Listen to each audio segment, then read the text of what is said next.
नमस्कार, India voice देख रहे हैं यहाँ पर मैं हूं आपके साथ शिवम दुबे। बुलेटिन की शुरुआत करेंगे बड़ी और अहम खबर के साथ। खबर लखनऊ से है, जहां बीजेपी अल्पसंख्यक मोर्चा का लखनऊ में कार्यक्रम, सदस्यता अभियान 2024 का गांधी भवन में कार्यक्रम और पूर्व केंद्रीय मंत्री मुख्तार अब्बास नकवी इस बैठक में मौजूद।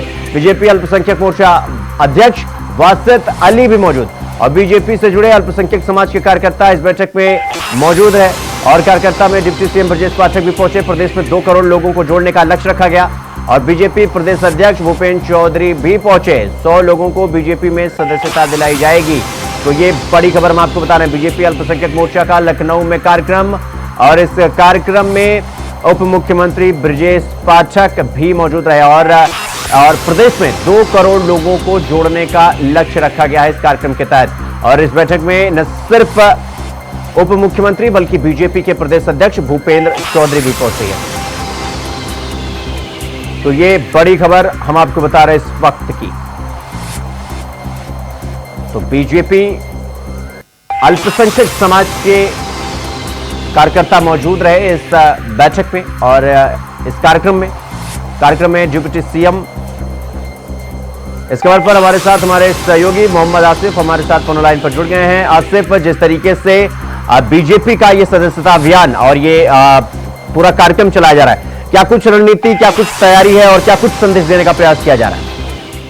जी बिल्कुल, सीएम उपचुनाव की तैयारियों को लेकर बीजेपी पूरी तरह से एक्टिव मोड पर नजर आ रही है और साथ ही साथ लोकसभा चुनाव का परिणाम पलटने के लिए जिस तरह से बीजेपी ने एक रणनीति बनाई है और यह रणनीति यह है कि बीजेपी अब सदस्यता अभियान चलाएगी और इस सदस्यता अभियान में बीजेपी की तरफ से एक टोल फ्री नंबर जारी किया जाएगा जिस पर मिस्ड कॉल करने से बीजेपी सदस्य माने जाएंगे। और साथ ही साथ यह भी रणनीति बनाई है कि हर बूथ से 200 लोगों को बीजेपी का सदस्य बनाया जाए और लक्ष्य यह है कि यूपी में करीब 2 करोड़ बीजेपी के सदस्य बना दिए जाए, जिससे कहीं न कहीं बीजेपी का संगठन पूरी तरह से मजबूत होगा और उपचुनाव में चुनावी पैसली भी पाल लगाई जाएगी। और इसी को देखते हुए आज बीजेपी मुख्यालय पर प्रदेश अध्यक्ष भूपेंद्र चौधरी और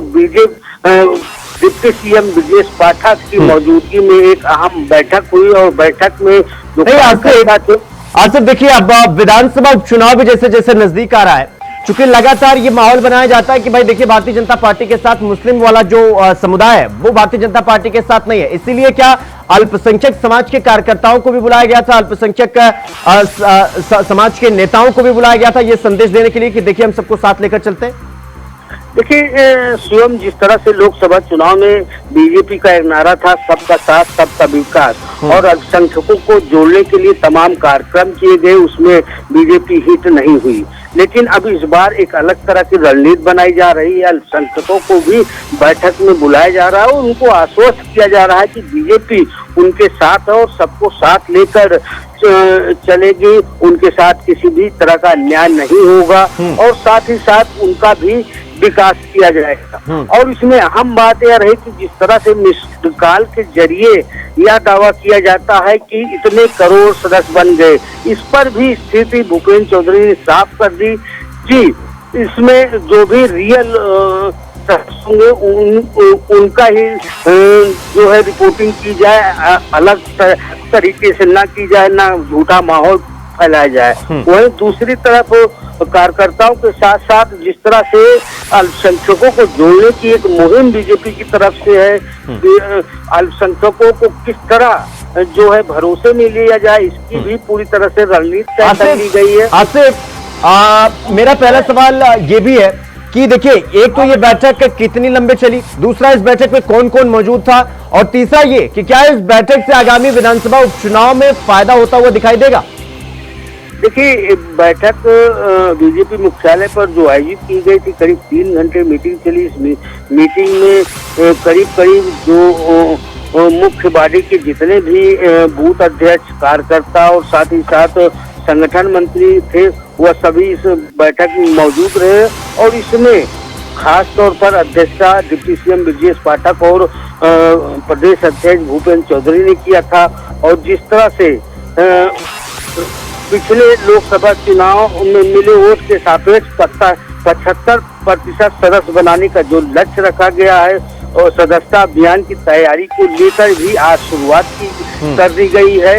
इससे बीजेपी का एक बड़ा दावा है कि जिस तरह से लोकसभा चुनाव में उन्हें कहीं न कहीं बड़ा झटका मिला था, इससे उन्हें सबक मिल गया है और उस चुनाव की तैयारियों को लेकर एक बड़े पैमाने पर रणनीति बनाई गई है। फिलहाल देखने वाली बात यह होगी कि जिस तरह से अल्पसंख्यकों और दलित वोटरों को रिझाने के लिए बीजेपी ने एक प्लान तैयार किया है, उसमें सफल होंगे या नहीं। लेकिन सूत्रों का यह भी दावा है कि लोकसभा चुनाव की अपेक्षा बीजेपी कहीं न कहीं उपचुनाव में भारी पड़ सकती है, क्योंकि जो गलतियां की थी बीजेपी की तरफ से नेताओं ने, मंत्रियों ने, उस पर पूरी तरह से लगाम लगा दी गई है। इससे कहीं न कहीं जो है आम लोगों का विश्वास भी बढ़ा है। दूसरी तरफ जो रोजगार मेला आयोजित किया जा रहा है उसमें बेरोजगारों को नियुक्ति पत्र और लोन भी बांटे जा रहे हैं। तो यह कहा जा सकता है कि इस बार का मुकाबला समाज इंडिया गठबंधन और बीजेपी के बीच मुकाबला कड़ा हो सकता है। जी शिवम। ठीक है आसिफ, बहुत बहुत धन्यवाद आपका हमसे जुड़ने के लिए और इस खबर पर जानकारी हमारे साथ साझा करने के लिए। तो खबरों में आगे बढ़ेंगे एक और बड़ी खबर के साथ। मेरठ विकास प्राधिकरण ने 2 अवैध कॉलोनियां ध्वस्त की हैं। एनएच पर परतापुर में विवेक अग्रवाल ने प्लॉटिंग की। 1500 वर्ग मीटर क्षेत्र में अवैध कॉलोनी विकसित की गई थी। अशोक सिंगल ने पावती में एनएच किनारे अवैध कॉलोनियां बनाई। दोनों अवैध कॉलोनियों पर मेडा का बुलडोजर चला है। तो ये बड़ी खबर हम आपको बता रहे हैं। मेरठ विकास प्राधिकरण ने 2 अवैध कॉलोनियों को ध्वस्त कर दिया है और बुलडोजर वाली कार्रवाई देखने को मिली है। 1500 वर्ग मीटर क्षेत्र में अवैध कॉलोनियों को बसाया गया था, जिनको ध्वस्त कर दिया गया बुलडोजर की कार्रवाई से। ये लगातार तस्वीरें भी हम आपको दिखा रहे हैं, जिस तरह से अवैध कॉलोनियां बसाई गई थी, अब उस पर मेरा यानी कि पूरी तरीके से कार्रवाई की गई है मेरठ विकास प्राधिकरण के द्वारा। तो दोनों अवैध कॉलोनियों पर मेडा का बुलडोजर चला है और एनएच पर परतापुर में विवेक अग्रवाल ने प्लॉटिंग की थी। 1500 वर्ग मीटर क्षेत्र में अवैध कॉलोनी विकसित की थी। इस खबर पर हमारे साथ हमारे सहयोगी शाहरुख सैफी हमारे साथ मेरठ से जुड़ गए हैं। शाहरुख, क्या कुछ पूरा मामला है और क्या कुछ कार्रवाई देखने को मिली है?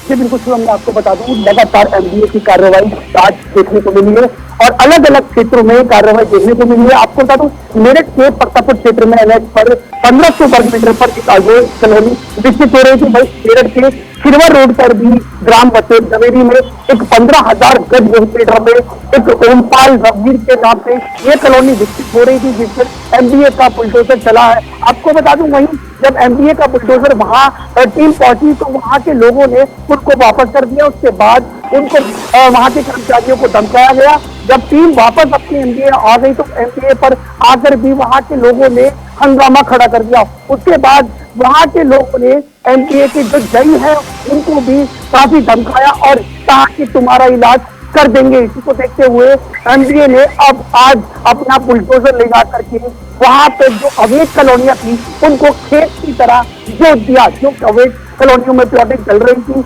वहां बिल्कुल उनको प्लेन कर दिया। जी शाहरुख, ये जो कार्रवाई की गई है अवैध कॉलोनियों के खिलाफ, इन पर बुलडोजर की कार्रवाई करने से पहले क्या इन्हें कुछ पहले सूचना दी गई थी, नोटिस भेजा गया था या डायरेक्ट कार्रवाई हुई? जी बिल्कुल शिवम, जहाँ लगातार एमडीए के द्वारा लगातार नोटिस दिए जा रहे थे, अवैध कॉलोनियों को देखते हुए मेरठ विकास प्राधिकरण बहुत पूरे एक्शन में है और लगातार कार्रवाई करता आ रहा है। आपको बता दें यहाँ से आज मेरठ प्राधिकरण ने अपना बुलडोजर टीम दे दी और कहा कि जो भी आपका सामान है यहाँ से हटाओ, यहाँ बुलडोजर चलेगा। लेकिन वहाँ लोग इकट्ठा हो गए और इकट्ठा होने के बाद उन्होंने हंगामा कर दिया और वहाँ के जो एमडीए के कर्मचारी थे उनको धमकाते हुए उनको वापस कर दिया। और उसके बाद मेरठ विकास प्राधिकरण ऑफिस आकर के वहाँ के लोगों ने कहा कि जैसे तुम्हारा इलाज कर देंगे अगर अब तुम दोबारा वहाँ बुलडोजर लेकर के आए। ये बात सुनते ही मेरठ विकास प्राधिकरण के अधिकारियों में हड़कंप मच गया और वो अपना बुलडोजर लेकर के वहाँ कार्रवाई के लिए पहुंच गए और वहां पर कार्रवाई करते हुए उन्होंने सारे प्लॉट को जो अवैध थे वहां पर उनको खेत की तरह जोत दिया। नहीं शाहरुख, सबसे बड़ा सवाल तो ये हो जाता है कि अगर 1500 वर्ग मीटर क्षेत्र में अवैध कॉलोनी विकसित कर ली जा रही है, तो फिर ये वहां की नगर निगम या नगर पालिका को यह बात सूचित नहीं की जाती है, पता नहीं चलता है, मतलब अचानक से कार्रवाई की जाती है, या तो बस नहीं ना दिया जाए, उनको पहले ही अवैध प्लॉटिंग ना करने दी जाए, वरना 1500 मीटर वर्ग क्षेत्र पर अवैध कॉलोनी को कैसे बना सकता है? जी बिल्कुल शिवम, हमने बात की है एमडीए के अधिकारियों से, उनका कहना यह है कि लगातार उनको अवगत कराया जा रहा था कि ये अवैध कॉलोनियां बिल्कुल नहीं बनने देंगे, और उसके बाद भी अवैध कॉलोनियां भरपूर रही थी। लेकिन एमडीए का जब बुलडोजर पहुंचा तो वहां पर हड़कंप मच गया। उसके बाद वहां के लोग इकट्ठा हो गए। इकट्ठा होने के बाद वहां कर्मचारियों को धमका गया और धमकाने के बाद उनको वापस कर दिया। लगातार एक्शन में विकास प्राधिकरण दिखाई दे रहा है। तो शाहरुख, ये जो मेरठ विकास प्राधिकरण की तरफ से कार्रवाई की गई है, ये कार्रवाई संविधान सम्मत है? मतलब बाकायदा लोगों को सूचित करने के बाद लोगों को ये वार्निंग दिया गया था कि इस तरह के निर्माण ना करिए, बावजूद इसके हुआ, तो इसका मतलब ये कि कार्रवाई संविधान सम्मत? जी बिल्कुल शिवम, लगातार अवगत कराया जा रहा था, उसके बाद भी अवैध कॉलोनियां भरपूर रही थी। लगातार एमडीए का बुलडोजर चल रहा है, कार्रवाई हो रही है। जो यहाँ पर लगातार अलग अलग क्षेत्रों में, जैसे हम बात करें किरवा रोड के ग्राम झवेरी में 15,000 गज मीटर में एक अवैध कॉलोनी विकसित हो रही है, जिसमें ओमपाल नगर जी हैं जो यहाँ पर अवैध कॉलोनियां विकसित कर रहे हैं। उनकी कॉलोनी पर भी बुलडोजर चला, वो पावनपुर क्षेत्र में भी अवैध बुलडोजर चला कॉलोनियों पर, और अब मेरठ के परतापुर क्षेत्र में एनएच पर भी अवैध कॉलोनियों पर बुलडोजर एमपीए ने चलाया है। और वहीं पूरा खेत की तरह उसको जोड़ दिया, जो अवैध प्लॉटिंग हो रही थी उसको बिल्कुल साफ कर दिया है। और वहीं जब ये वापस आए तो वहां के लोगों ने अधिकारियों को एमडीए के धमकाया दिए, डरा दिए, और उसके बाद वापस कर दिया। उसके बाद मेरठ के एमडीए ऑफिस में आकर के भी हंगामा किया। हंगामा करते हुए जई को धमकी दी, वार्निंग दी और कहा कि हम तुम्हारा इलाज कर देंगे अगर आप दोबारा वहां पर आकर के कार्रवाई करते हैं। ठीक है, ठीक है शाहरुख, बहुत बहुत धन्यवाद आपका हमसे जुड़ने के लिए और इस खबर पर जानकारी हमारे साथ साझा करने के लिए। तो मेरठ विकास प्राधिकरण ने 2 अवैध कॉलोनियों को ध्वस्त कर दिया। तो फिलहाल यहां पर रुकेंगे एक छोटे से ब्रेक के लिए, खबरों का सिलसिला जारी है, फौरन लौट रहा है। तो ब्रेक के बाद एक बार फिर आप सबका स्वागत है मेरे साथ। रुक करेंगे अगली खबर की ओर। मुख्यमंत्री योगी आदित्यनाथ आज कानपुर पहुंचे, जहां उन्होंने विकास परियोजनाओं का लोकार्पण और शिलान्यास किया। कार्यक्रम में सीएम योगी ने कहा कि आज प्रदेश में कानून व्यवस्था का राज है। समाजवादी पार्टी का इतिहास गुंडागर्दी का इतिहास रहा है। सुनिए मुख्यमंत्री योगी आदित्यनाथ ने क्या कुछ कहा। भारतीय जनता पार्टी और सहयोगी दलों के हमारे सभी पदाधिकारीगण, कानपुर के मेरे सभी युवा साथियों और उपस्थित बहन और भाइयों, आज मुझे एक बार फिर से कानपुर के जनता जनार्दन के प्रति कृतज्ञता ज्ञापित करने और यहां के युवाओं के लिए कुछ विशिष्ट योजनाओं के साथ आने का सौभाग्य प्राप्त हुआ है। आज के इस अवसर पर इन सभी योजनाओं की सौगात देते हुए मुझे अत्यंत आनंद की अनुभूति हो रही है। इस अवसर पर मैं सबसे पहले कानपुर वासियों का हृदय से आभार व्यक्त करता हूं कि अभी हाल ही में संपन्न लोकसभा चुनाव में आपने भारतीय जनता पार्टी के प्रत्याशी श्री रमेश अवस्थी और श्री देवेंद्र सिंह भोले जी को विजयी बना के भेजा। इसके लिए आपके प्रति, कानपुर वासियों के प्रति हृदय से आभार व्यक्त करते हुए बदले में 745 करोड़ की योजनाओं की सौगात हम लोग कानपुर वासियों को दे रहे हैं। इसकी भी मैं हृदय से बधाई देता हूं। बहनों और भाइयों, आज नौजवानों के सपनों को उड़ान देने के लिए जहां रोजगार की एक बड़ी योजना को लेकर के 50 कंपनियों के द्वारा एक साथ 1000 से अधिक नौजवानों को रोजगार वितरण के इस कार्यक्रम के साथ जोड़ने के लिए हम लोग यहां पर आए हैं। वहीं सैकड़ों उद्यमियों को लोन देने के लिए भी आज यहां लोन मेला भी लगा है, तो लगभग 8,000 युवाओं को युवा सशक्तिकरण योजना के अंतर्गत टैबलेट और स्मार्टफोन का वितरण भी हुआ है। इस अवसर पर इन सभी युवाओं के लिए, इन सभी रोजगार प्राप्त करने वाले युवाओं के लिए, लोन प्राप्त करने वाले उद्यमियों को भी मैं हृदय से बधाई देता हूं, अपनी शुभकामनाएं देता हूं। बहनों और भाइयों, आपने डबल इंजन की सरकार उत्तर प्रदेश के अंदर देखी है। सरकार ने सुरक्षा का, सुशासन का और विकास का एक मॉडल दिया है। आपने 2017 के पहले के उत्तर प्रदेश को भी देखा है।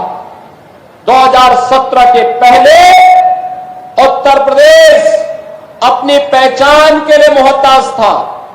अराजकता चरम पर थी, गुंडागिर्दी उत्तर प्रदेश की पहचान बन चुकी थी। हर पर्व और त्योहार के पहले दंगे होते थे, बेटी और व्यापारी दोनों सुरक्षित नहीं थी। प्रदेश के अंदर कोई आना नहीं चाहता था, और जो नौजवान उत्तर प्रदेश के बाहर जाता था उसके सामने स्वयं पहचान का संकट खड़ा हुआ था। इन विपरीत परिस्थितियों में यहां की पीड़ा को समझा दुनिया के सबसे लोकप्रिय राजनेता प्रधानमंत्री मोदी जी ने। बहनों और भाइयों, आज विकास का क्या मॉडल होना चाहिए यह उत्तर प्रदेश तय करता है। आज सुशासन का मॉडल क्या होना चाहिए उत्तर प्रदेश तय करता है। कानून व्यवस्था कैसे होनी चाहिए आज ये उत्तर प्रदेश तय करता है। लेकिन इससे पहले के दृश्य क्या थे? बहनों भाइयों, मैं भी आ रहा था, कार्यक्रम स्थल पर आ रहा था, और जैसे ही मैंने वित्त मंत्री से पूछा, हम दोनों एक ही गाड़ी में थे, मैंने कहा खन्ना जी आपने इस इमारत को देखा है क्या है? खन्ना जी ने कहा हां, यही लाल इमली है। तो खबरों में आगे बढ़ेंगे बड़ी खबर के साथ। बड़ी खबर लखनऊ से है, जहां दिव्यांगजनों को मिलेंगे अब 15,000 रुपए। कृत्रिम अंग और सहायक उपकरण के लिए धनराशि दी गई है, और योगी सरकार ने नियमावली में संशोधन किया है। दिव्यांगजनों के हितों को ध्यान में रखते हुए संशोधन किया गया है। संशोधन के बाद अनुदान के तहत यह धनराशि बढ़ाई गई है। तो ये बड़ी खबर हम आपको बता रहे हैं, नियमावली में संशोधन किया गया है ताकि दिव्यांगजनों के हितों को ध्यान में रखकर यह संशोधन, ताकि अनुदान राशि बढ़ाई गई, और योगी सरकार ने नियमावली में संशोधन किया है। तो योगी सरकार ने नियमावली में संशोधन किया है। दिव्यांगजनों के हितों को ध्यान में रखते हुए यह संशोधन मुख्यमंत्री की तरफ से लिया गया है, योगी सरकार की तरफ से।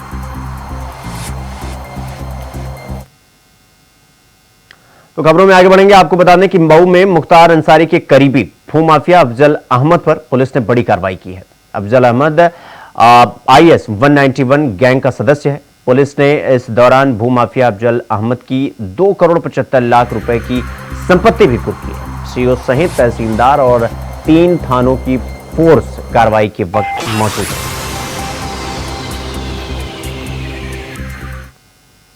एक भूमाफिया अफजाल, जो कि अपने अवैध तरीकों से उसने जो धन कमाए हैं, उससे अर्जित की गई जो संपत्ति थी, जिसको अचल संपत्ति भूमि और प्लाटिंग के रूप में उसने किया था, जिसकी कुर्की एवं जब्तीकरण की कार्रवाई की जा रही है। ये मुक्ता गैंग से? हाँ जी, यह IS 191 गैंग का सदस्य है, और उसी के चलते जो है कि इसने अवैध तरीके और अपने प्रभाव को दिखाते हुए भू जमीन से जुड़े हुए जो अवैध गतिविधियां हैं उसके तहत इसमें जो है कि संपत्तियां अर्जित करने का कार्य किया है। कितना कीमत है सर जमीन की? देखिए, एक जमीन जो है 2 करोड़ से ऊपर है, 2 करोड़ 12 लाख के आसपास है, जबकि एक अन्य रकबा है जिसकी कीमत 70 लाख रुपए है। तो यह कुल मिला कर दोनों 3 करोड़ से अधिक जो है कि संपत्ति।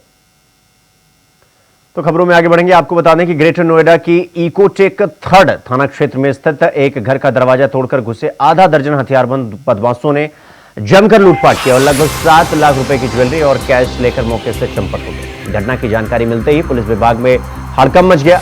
इकोचेक का थर्ड थाने की पुलिस के साथ पुलिस आला अधिकारी भी मौके पर पहुंचकर जांच करने में जुटे और घटना के अनावरण के लिए 7 टीमों का गठन किया गया है और ये सीसीटीवी फुटेज भी खंगाले जा रहे हैं।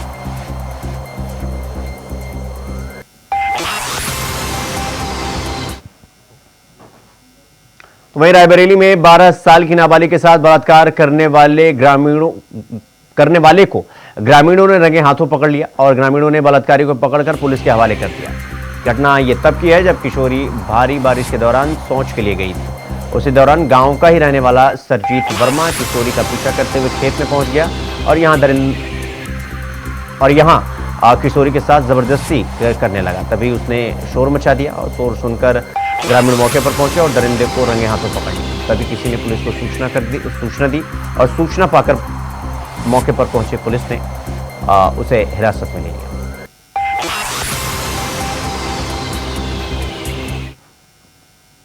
तो खबर रायबरेली से है, जहां सीएमएस डॉक्टर प्रदीप अग्रवाल ने तुगलकी फरमान जारी किया है। आपको बता दें कि अस्वस्थ नवजात शिशु के होने पर सीएमएस ने कहा कि नवजात शिशु के इलाज की जिम्मेदारी जिला अस्पताल की नहीं है। इसके साथ ही सीएमएस ने कहा कि अस्वस्थ नवजात शिशु को इलाज के लिए ईएमओ जिम्मेदारी न ले। आपको बता दें कि यह सारा मामला रायबरेली के राणा बेनी माधव जिला चिकित्सालय का है।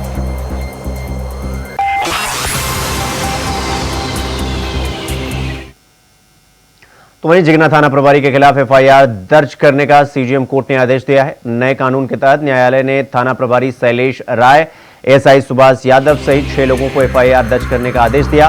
थाना प्रभारी शैलेश राय पर अवैध रूप से जमीन कब्जा कराने का आरोप है। उच्च अधिकारियों से शिकायत करने पर जिगना थाना प्रभारी शैलेश राय, हल्का दरोगा और थाने की फोर्स सहित पीड़ित के घर में घुसकर मारपीट और तोड़फोड़ करने का भी आरोप है। पीड़िता का यह आरोप है कि थाना प्रभारी ने घर में घुसकर महिलाओं के साथ दुर्व्यवहार किया। पीड़ित सभाशंकर दुबे के अधिवक्ता विष्णु सागर पांडे ने न्यायालय में वाद दाखिल कर थाना प्रभारी सहित अन्य पर एफआईआर दर्ज करने के विवेचना कराए जाने की मांग की।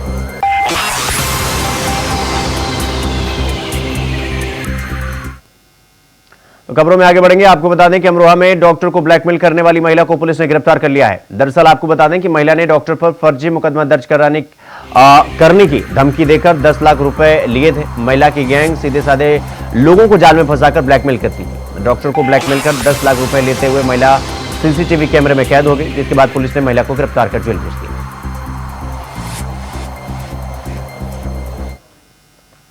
तो वहीं मथुरा में पुलिस ने अवैध नशीले पदार्थ की तस्करी करने वाले आरोपी के खिलाफ गैंगस्टर एक्ट और असामाजिक कामों के तहत गिरोह बनाकर अवैध तरीके से कमाए गए धन की अवैध संपत्ति को कुर्क किया है।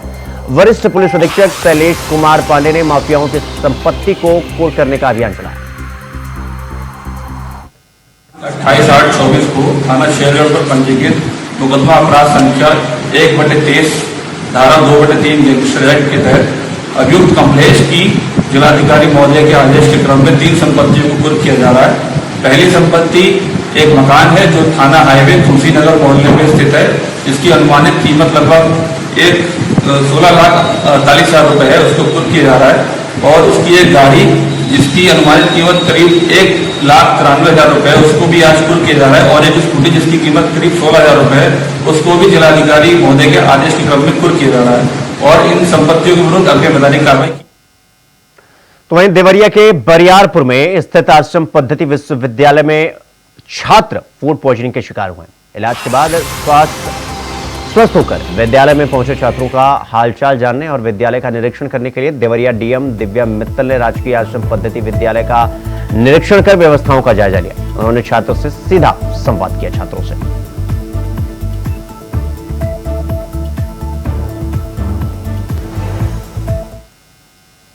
तो बुलेटिन में फिलहाल अभी के लिए बस इतना ही। देश और दुनिया की तमाम खबरों को देखने के लिए देखते रहिए इंडिया वॉइस। नमस्कार।